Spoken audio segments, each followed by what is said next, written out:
La DGRE est au centre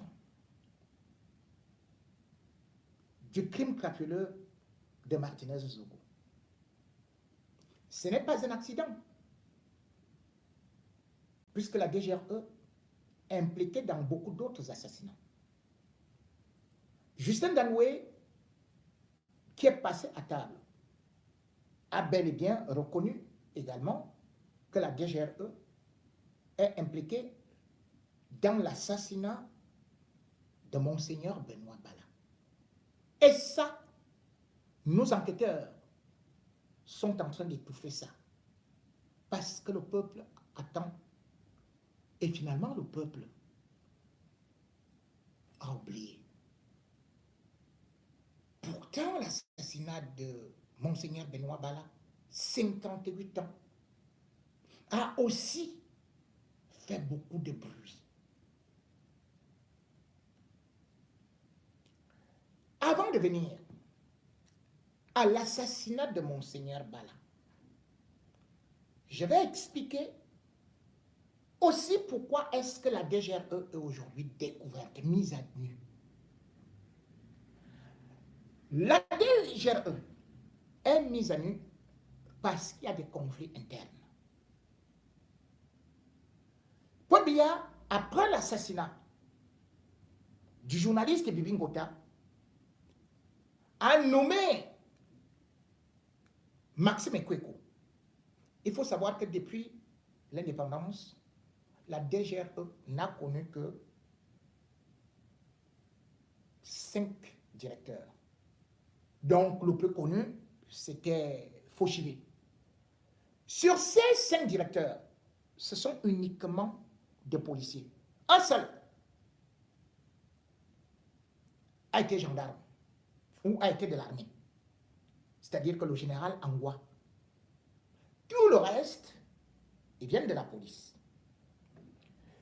Mais la DGRE a perdu la crédibilité depuis un certain temps et Paul Biya s'en est rendu compte.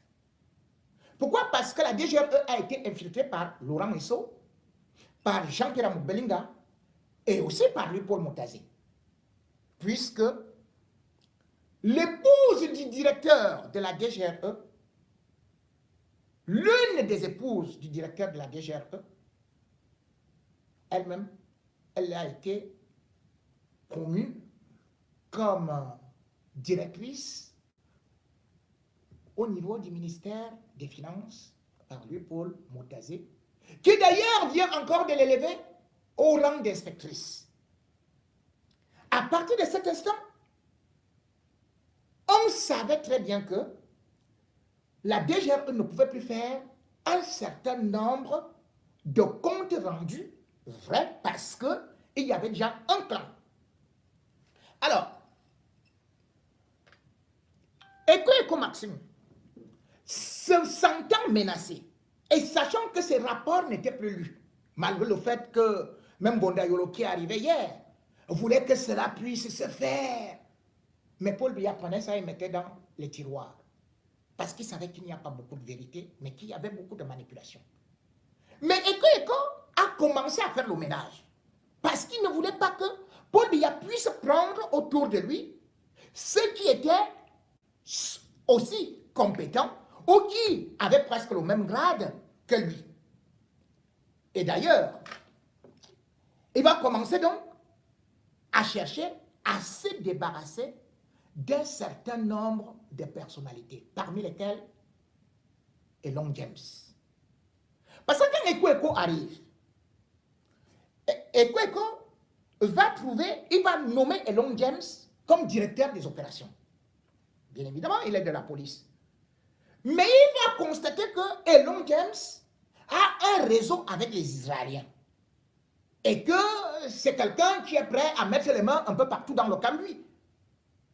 Il n'est pas beaucoup dans la corruption, mais pour assassiner, il n'a pas à discuter.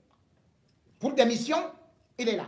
La preuve, c'est que Elon James, lorsqu'il s'agit de l'enlèvement de Grandin Bara, qui va se dérouler le 25 janvier, 2013, où on va partir avec lui en passant par la Bulgarie, pour finalement arriver au niveau de l'aéroport de Douala, eh bien, Elon James fait partie des gens de la DGRE. C'est lui qui viendra accueillir le colonel portugais Abrantes, qui avait reçu de la part du gouvernement camerounais 350 000 euros sur les 500 000 euros. Quand il va arriver à l'aéroport, eh bien, la DGRE était en retard, de telle sorte que eux-mêmes, ils prennent Guérandi Mbara pour venir livrer à Yaoundé. Mais ils vont rencontrer Elon James au niveau de Japoma. Eh bien, ils vont prendre Guérandi Mbara, refiler à Elon James. Elon James n'est jamais arrivé avec Guérandi Mbara à Yaoundé. Ils l'ont tué. Et le cadavre, jusqu'à présent, invisible. Parce que la DGRE fait perdre les cadavres. Quand la DGRE te tue, on perd le cadavre et après on dit que peut-être tu as voyagé, d'ailleurs comme c'était le cas de Guérandi Mbara. Mais sauf que c'est le colonel Abrantes lui-même qui est revenu dire que non, c'est moi qui l'ai tué. Mais ils ne m'ont pas tout payé. C'est pour cela que je viens dénoncer, parce qu'ils me doivent encore 150 000 euros, mais ils ne m'ont pas encore payé. Donc, Elon James est donc celui qui était supposé prendre la place de Maxime Ekweko. Maxime Ekweko va plutôt lui mettre des bâtons dans les roues et le dégager pour le nommer inspecteur quelque chose là-bas, là où il n'a pratiquement rien à faire. Et il va prendre, parce qu'il sait que Paul Biya ne nomme plus les gendarmes, parce que les gendarmes n'apprennent pas ça à l'école. Le renseignement, ce renseignement-là, de l'extérieur et tout, ils n'apprennent pas ça. C'est la police qui apprend ça. Donc, il fait donc venir le lieutenant-colonel Danoué. Danoué est l'homme des Kweko. C'est lui qui fabrique Danoué. C'est lui qui le fait nommer comme directeur des opérations. Danoué est présenté à Jean-Pierre Moubelinga par Ekweko. Entre-temps, Ekweko se dit également que non, il faut aussi que je puisse peut-être enlever d'autres gens qui sont importants à côté de moi. Il y avait un commissaire ici à Paris qui était supposé aussi être nommé à la place d'Ekweko. Xavier Ngolo. Ekweko l'a éliminé. Je crois qu'il a envoyé au Congo. Il y avait Alain Doumbé qui avait été pressenti. Ekweko l'a éliminé. Il l'a envoyé à Berne. Maintenant, il se met donc à fonctionner avec Danoué. Mais entre-temps, le même Ekweko cherche à nommer quelqu'un au-dessus de Danoué comme coordonnateur. Pour que l'argent qui est donné par l'État, ce coordonnateur et lui bouffe cela. Voilà comment est-ce que Danoué se retrouve donc avec pour seul patron, plus grand patron, Jean-Pierre Moubelinga. D'où le terme qu'il partait chercher le dépannage. Jean-Pierre Moubelinga voulant les informations par rapport à la déstabilisation du Cameroun en sortant de la Guinée équatoriale. Eh bien, c'est Jean-Pierre Moubelinga qui devient donc le patron aussi de celui qu'on appelle Danoué. Sauf que James Elon, au moment où on monte dans le coup pour l'assassinat de Martinez Zogo, parce que je dénonce l'assassinat. L'assassinat devait être fait, ça ne devait pas être fait par Danoué. Au départ, c'était danger. Et d'ailleurs, on ne sait pas à quel niveau, parce qu'on parle de deux commandos quand même, à quel niveau le commando de danger et compagnie ont aussi été impliqués. Même comme on sait qu'il y a eu d'autres morts, je vais y revenir plus tard. Mais je viens d'abord sur comment est-ce qu'ils arrivent donc à se trahir. Lorsque l'opération, la première opération est dénoncée par moi, ils font donc Jean-Pierre Moukbelinga fait donc appel, bien évidemment, à Danoué. Danoué, bien évidemment, va organiser, et bien évidemment, Eko va faire semblant de se laver les mains, et pourtant, il est quand même le grand patron. Il se dit, bon, je m'entends bien avec Jean-Pierre Moukbelinga, l'autre aussi, il va bien réaliser ça, et tout et tout. Moi, recruter, je ne regarde pas. Il ne peut pas dire qu'il n'était pas au courant. Il était bien au courant. Danoué réalise donc l'assassinat de Martinez Zogo. Mais sauf que, pendant qu'ils sont en train de le faire, ils sont espionnés aussi par quelqu'un qu'ils ont mis de côté. C'est-à-dire Elon James. C'est donc Elon James et un autre gendarme déjà aussi qui avait été contacté, qui vont trahir. Le corps de Martinez Zogo n'a jamais été découvert par un riverain. Le corps de Martinez Zogo n'a jamais été découvert par quelqu'un qui voulait faire pipi, qui a fait 700 mètres ou 1 kilomètre en brousse pour aller le trouver. Jamais. C'est la DGRE, c'est-à-dire que puisque Long James était au courant déjà de l'opération, et parce que Long James avait été écarté par Eko et qu'il savait déjà que, bien évidemment, lui aussi il avait le réseau avec les gens qui avaient été recrutés. Et Long James les a donc contrôlés. Et Long James, c'est lui qui va donc mener des gens, ou bien tout au moins son commando, parce que lui, il n'a pas tué, il faut se le dire. Mais il a laissé faire. Il a laissé faire. Et il les a bien contrôlés. Et bien évidemment, à distance, et ce sont d'autres éléments donc, de cette DGRE qui font de telle sorte qu'on mette la main sur Danoué. C'est pour cela que Danoué passe à table. Danoué ne peut pas nier à cet instant-là, parce qu'on lui dit, voilà, tu as fait ça et tout et tout et tout. Il ne pouvait plus rien. Il n'était plus la main dans le sac. Donc, c'est grâce à la scissure entre des bandits à qui on a octroyé des super pouvoirs pour pouvoir veiller à notre sécurité, mais qui sont en fait là pour notre insécurité, pour tuer, pour assassiner, et qui participent, tels des petits bandits de rue, à des assassinats ciblés. C'est grâce à leur divorce, pour le gombo, pour le contrôle du pouvoir, que nous sommes donc arrivés à retrouver la dépouille de Martinez Zogo. Sinon, la DGRE aurait pu perdre ce cadavre-là. C'est pour cela d'ailleurs que vous allez constater que les activistes qui sont à la remorque du plan Jean-Pierre Moukbelinga avaient commencé à dire dès le début que non, Martinez Zogo est caché quelque part, il boit son bon vin, il est dans un château. Oh, vraiment. Parce que c'est la même formule qui avait été utilisée pour Guérandi. Ils nous ont dit que Guérandi, il faisait les études, il était en mission et tout, on n'a jamais retrouvé son corps. Hein.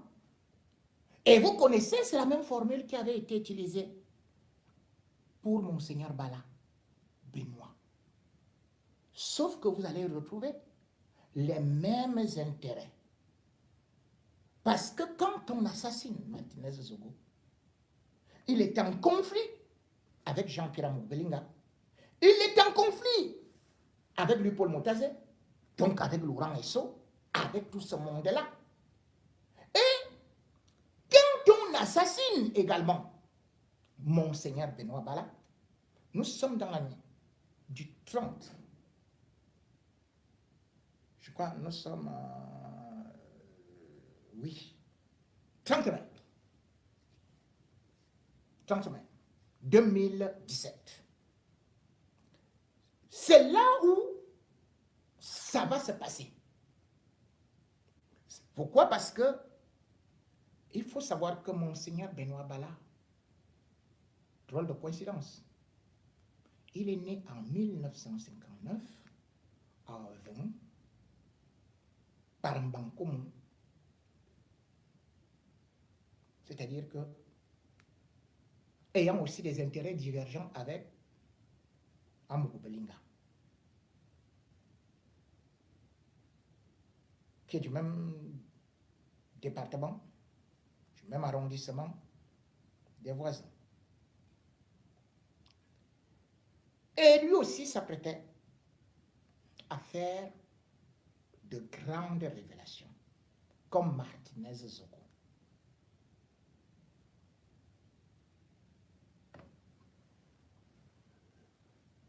Il faut dire que 10 jours avant son assassinat, parce qu'aujourd'hui, je vous dis bien que l'autre est passé à table.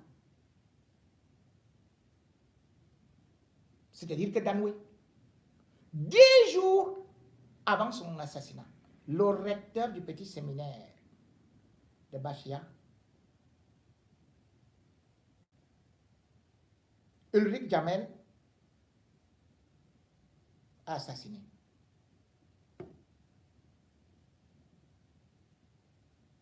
Pourquoi? Parce qu'il avait une liste des personnalités dont Laurent Issou,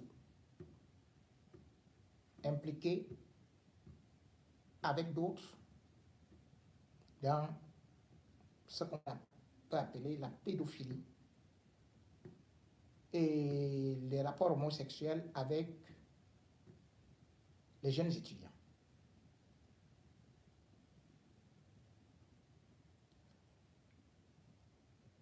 Le prêtre est assassiné. Et Monseigneur Benoît Bala prend la résolution de suspendre les autres prêtres qui sont impliqués dans ce réseau de pédophilie et d'homosexualité et qui livrent aussi la chair fraîche des jeunes garçons, des jeunes étudiants aux membres du gouvernement. Il les suspend. Il prend une décision que ces prêtres ne vont plus exercer, ne vont plus enseigner. Et il dénonce auprès de l'annonciature. Sauf que ça va arriver au niveau aussi de la présidence de la République, en passant par des réseaux.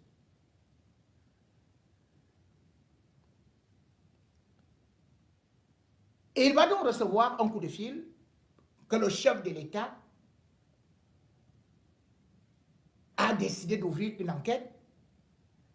Et on va l'appeler au milieu de la nuit que les gens du cabinet civil sont là. Quand il arrive, on le kidnappe. Sa voiture est retrouvée seulement le lendemain sur le pont des Bebda, avec toujours les mêmes formules pour se moquer. Je suis dans l'eau. Vous voyez que quand Martinez a été enlevé, ils ont commencé à dire, il est dans les embouteillages. Il est dans les embouteillages. Ça passait partout, dans les machines, tout, les réseaux sociaux, il est dans les embouteillages. On a dit, je suis dans l'eau. Bref, c'est 2 jours plus tard, qu'est-ce que je dis? 3 jours plus tard, en 12 heures, que finalement, parce que l'alerte avait été donnée, qu'on va se mettre à la recherche. Après plusieurs machins, tout, c'est toujours la DGRE qui décide de sortir le cadavre. Parce qu'il y a au courant que la DGRE l'a tué. Mais il y a demande de sortir le cadavre. Parce que Rome exigeait cela. Le Vatican exigeait cela. Eux-mêmes, ils s'en vont prendre le cadavre au village Tchang, c'est-à-dire qu'à la Sanaga, à 17 km. Ils vont vous dire que c'est un piroguier malien, un pêcheur malien. Qu'est-ce que le pêcheur malien faisait à la Sanaga? Vous avez vu le pêcheur malien là? Comme vous n'avez jamais aussi vu le conducteur du Benskin, comme vous a dit, qu'il voulait aller faire ses besoins, ou bien c'était quoi, ou qu'on n'est pas, il a réussi à découvrir la dépouille, bizarrement, à 17 km. C'est la DGRE elle-même, avec Danoué. Danoué était dans le coup. Justin Danoué était dans le coup. Et il le reconnaît. C'est comme ça qu'on sort la dépouille de Monseigneur Benoît Bala. La dépouille arrive et on va constater que, bien évidemment, il n'y a pas d'eau, que même les pieds de ses sandalettes ont été renversés, que, bien évidemment, il a subi des violences, y compris sexuelles, comme Martinez, Zogo. Quand Monseigneur Cléda va arriver, il va déclarer que Monseigneur Benoît Bala a été tué. Mais qu'est-ce que le gouvernement camerounais va faire? Le gouvernement camerounais va faire venir un malhonnête, Jean Ntamak, le procureur de la cour d'appel du centre. Jean-Fils Ntamak. C'est celui-là qui va déclarer. Alors que la conférence épiscopale vient de déclarer le 13 juin qu'au regard des éléments qu'ils ont pu constater, des signes de torture et tout, qu'il a été tué. Le 2 juillet, Jean-Fils Ntamak sort un communiqué. Il se tient devant la presse, il dit que Monseigneur Benoît Bala, il est tué, il est mort par noyade. Un expert en âge est mort par noyade. Donc, ils nous font comprendre que c'était un suicide pour quelqu'un qui n'avait aucun problème. C'est le même procureur, Jean-Fils Ntamak, c'est lui qui est parti recruter Mbouni pour venir enlever encore le nom de Laurent Esso. Parce que le nom de Laurent Esso était déjà dans l'affaire. Et comme il y avait le nom de Laurent Esso dans l'affaire, ils nous ont déviés. Ils nous ont dit que non. Le seul membre du gouvernement qui était concerné dans l'affaire, c'était Bellinger Boutou. Bien sûr, nous avons gobé ça. Puisque même moi, je savais que Bellinger Boutou est quand même directeur du cabinet civil et que Bellinger Boutou, effectivement, était toujours impliqué dans les assassinats des prêtres. Sauf qu'après enquête, et maintenant avec les déclarations, les aveux, qu'on efface, qu'on ne veut pas, parce qu'on ne veut pas tous les autres aveux, on a enlevé Laurent Esso de cette histoire, on a enlevé les autres. Lui, il était devenu innocent. Vous avez vu comment est-ce que Maître Mbouni sort. Maître Mbouni est recruté par Ntamak, qui va rapidement enlever le nom de Esso. Il organise une conférence de presse. Je ne suis pas d'accord avec ce qu'on a dit contre mon client et tout. Je voulais juste vous dire que non, il n'a jamais cité Laurent Esso ou Paul Motazé. C'est la seule chose pour laquelle il est venu là. Pour enlever le nom de Laurent Esso qui était dans l'assassinat de Monseigneur Bala et qui le sort aujourd'hui. Il dit peut-être que ça a été cité dans d'autres circonstances. Ah! Quelles étaient ces circonstances? Parce que justement l'affaire de Monseigneur Bala, assassiné par la DGRE, ressort suite à l'assassinat de Martinez Zogo. Il dit, circonstances, c'était quelles circonstances? C'était le bal, c'était la communion. Pourquoi il n'explique pas au peuple camerounais dans quelles circonstances le nom de Laurent Esso sort? Et Ntamak va se permettre de mentir au peuple camerounais que c'est les médecins venus d'Interpol, 2 Allemands, le 29 juin, qui avaient fait l'autopsie. Mince. Ntamak ment. Quand vous entendez Ntamak, dès que vous voyez le gars là, le gars, le banqueur patenté, même quand il dit à sa femme, je t'aime, c'est le mensonge. Ntamak te dit bonjour, il faut courir dehors pour voir si c'est le jour. Même son nom là, c'est un faux nom. Faux concours, faux diplôme, faux tout. Ntamak. Et lorsqu'il y a du sang, lorsqu'il y a le nom de Laurent Esso, il court vite pour essuyer laver. Et il nous détourne ailleurs. Et qu'est-ce qui s'est passé, bien évidemment? Comme pour l'assassinat de Martinez Zogo, où vous avez vu les chefs traditionnels sortir, lorsque justement l'Église catholique a fait du rituel, et d'ailleurs, je peux vous dire, qui est-ce que Paul Biya a envoyé aller le représenter? C'était Laurent Esso. Laurent Esso était en veste noire, avec les mêmes lunettes noires. Vous avez suivi l'homélie de l'Église catholique, où les catholiques disaient ces hommes en noir. Le pouvoir, ce n'est pas le sang et tout et tout. Vous avez suivi l'homélie. Parce que Paul Biya a dit à Laurent Esso, va assumer ce que tu as fait. Et l'Église catholique vous a clairement dit que le voici.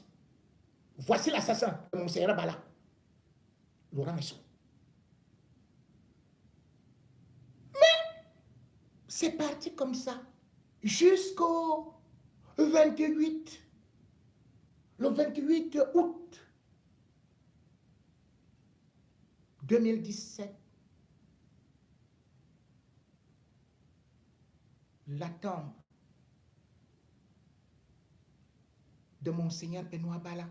Parce que Laurent Esso savait que son âme pouvait se venger. Surtout, un homme de cette envergure-là.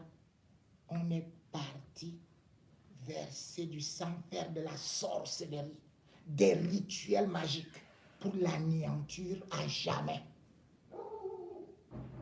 Même l'église de la contrée, il y avait du sang partout. Dites-moi, où se trouve donc l'affaire Monseigneur Bala? Vous dites qu'on attend de la justice, hein? Avec un ministre de la Justice qui est uniquement impliqué dans des assassinats, les rites magiques, la sorcellerie, et qui, malheureusement, tient Paul Biya comme ça, pour qu'il ne bouge pas. Laurent Esso connaît Paul Biya. Paul Biya connaît Laurent Esso. Les deux là se maîtrisent. Si le peuple ne réagit pas, parce qu'il y a des choses mystiques également entre eux, rien ne se passera. Laurent Esso est parmi ceux-là qui ont endormi le peuple camerounais et qui ont confié aussi des pouvoirs mystiques à Paul Biya.